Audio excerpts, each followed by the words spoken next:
ಇನ್ಮುಂದೆ 10ನೇ ತರಗತಿ ವಾರ್ಷಿಕ ಪರೀಕ್ಷೆ 625 ಅಂಕಕ್ಕೆ ಅಲ್ಲ, ಬರೀ 525 ಅಂಕಕ್ಕೆ ಮಾತ್ರ. ಹಿಂದಿ ಹಾಗೂ ಇತರ ತೃತೀಯ ಭಾಷೆಗಳಿಗೆ ಅಂಕ ಇಲ್ಲ. ಹಾಗಾದ್ರೆ ಪರೀಕ್ಷೆ ಕಂಡಕ್ಟ್ ಮಾಡ್ತಾರಾ? ಈ ಪರೀಕ್ಷೆಗೆ ಹಾಜರಾಗಲೇಬೇಕೆ? ಈ ಎಲ್ಲ ಪ್ರಶ್ನೆಗಳ ಬಗ್ಗೆ ಈ ವಿಡಿಯೋದಲ್ಲಿ ನಾವು ಸಂಪೂರ್ಣ ಮಾಹಿತಿಯನ್ನು ನೀಡುತ್ತೇವೆ. ನೀವು ನಮ್ಮ ಚಾನೆಲ್ಗೆ ಹೊಸದಾಗಿದ್ದರೆ ಚಾನೆಲ್ ಅನ್ನು ಸಬ್ಸ್ಕ್ರೈಬ್ ಮಾಡಿಕೊಳ್ಳಿ. ವೀಕ್ಷಕರೇ, ಕರ್ನಾಟಕ ಸರ್ಕಾರವು ಇಂದು 10ನೇ ತರಗತಿ ವಾರ್ಷಿಕ ಪರೀಕ್ಷೆಗೆ ಸಂಬಂಧಿಸಿದಂತೆ ಮಹತ್ವದ ಆದೇಶ ಹೊರಡಿಸಿದೆ. 10ನೇ ತರಗತಿ ವಾರ್ಷಿಕ ಪರೀಕ್ಷೆಯಲ್ಲಿರುವ ಹಿಂದಿ ಭಾಷೆಯು ಕೇವಲ ಗ್ರೇಡ್ಗೆ ಸೀಮಿತವಾಗಿದೆ. ಪಠ್ಯದಲ್ಲಿಯೂ ಸಹ ತೃತೀಯ ಭಾಷೆ ಇರುವುದಿಲ್ಲ, ಕೇವಲ ದ್ವಿಭಾಷೆಗಳಷ್ಟೇ ಇರುತ್ತವೆ. ಈ ತೃತೀಯ ಭಾಷೆಗಳಿಗೆ 100 ಅಂಕ ಇಲ್ಲ. ಇನ್ನು ಮುಂದೆ ಬರೀ ಗ್ರೇಡ್ ಮಾತ್ರ.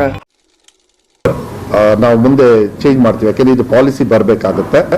ಅಲ್ಲಿವರೆಗೂ ಈ third language will be graded only. ಎಸ್ ಎಕ್ಸಾಮ್ನ ಇವರು ಬರೆಯೋದು ಏನು 625 ಇತ್ತು, ಈ 100 ಮಾರ್ಕ್ಸ್ಗೆ ಏನು ಬರಿತಾ ಇದ್ರಲ್ಲ, that will be converted into grades and not reflecting on the results.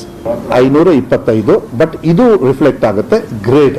ಈ ಥರ್ಡ್ ಲ್ಯಾಂಗ್ವೇಜ್ ಏನಿದೆ that will become a graded one which will not reflect on the result. So ಎಲ್ಲ ಮಕ್ಕಳು ಕೂಡ 525ಕ್ಕೆ ಅವರು ಪಾಸ್ ಫೇಲು ಅಂತ ಹೇಳಾಗುತ್ತೆ.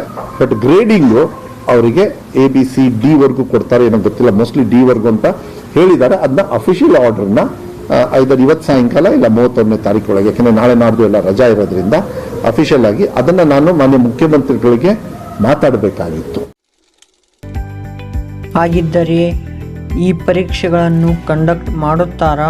ಹೌದು ವೀಕ್ಷಕರೇ, ಈ ಪರೀಕ್ಷೆಗಳನ್ನು ಕಂಡಕ್ಟ್ ಮಾಡುತ್ತಾರೆ. ಆದರೆ ಇಲ್ಲಿ ಇವುಗಳಿಗೆ ಅಂಕಗಳನ್ನು ನೀಡುವುದಿಲ್ಲ, ಇದರ ಬದಲಿಗೆ ಗ್ರೇಡ್ಗಳನ್ನು ನೀಡುತ್ತಾರೆ. ಆದ್ದರಿಂದ 625 ಅಂಕ ಇದ್ದ 10ನೇ ತರಗತಿ ಪರೀಕ್ಷೆ ಈಗ 525 ಅಂಕಕ್ಕೆ ಮಾತ್ರ.